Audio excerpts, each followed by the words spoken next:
κόφτης. Αχ, δεν θα αργήσω. Έρχομαι. Και εσάς τι πάθετε? Ώρα που βρήκες κι εσύ. Γιατί δεν σου αρέσει? Μου αρέσει, αλλά άμα κάτσω λίγο ακόμα θα σε χέσω. Καλημέρα σας κύριε Στάφη. Καλημέρα σας. Κοίτα τυχεία φίλε μου.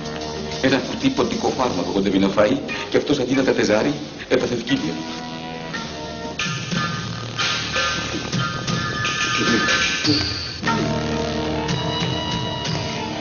Ρε θεία Μάρκα, μήπως μου έχεις... Μωρή σε φού εσύ, μήπως έχεις κάνει... Μου έρχεται. Τι σου έρχεται? Άσε μα σου εξηγήσω, θα με σκουπίσεις κιόλας. Λες και τα πολύ για να παθαίνουν ευκαιρία. Τι να σου πω, Χρυσέ μου, αυτό σήμερα έχει ξεφτυλίσει την επιστήμη. Άλλοι με μισή δόση σκοτώνουν ελέφαντα. Και πάλι καλημέρα κύριε Στάφη. Καλημέρα! Καλημέρα!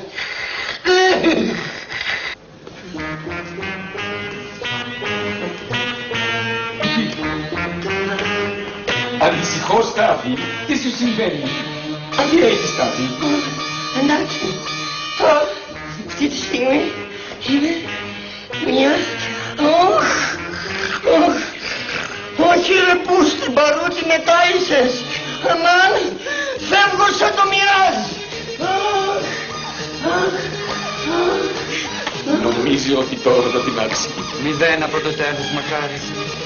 Πόπι Μέρι, πάτε τα φαγητά, πάρτε γρήγορα. Μαρή, μην τα πετάξεις, τα θέλω για το σκύλο. Με τα λιπάστε σανάκι. Όχι το δικό μου, το απέναντι. Εγώ δεν έχω σκύλο, έχω το Μίτσο. Καλημέρα κύριε Παπαστάφη.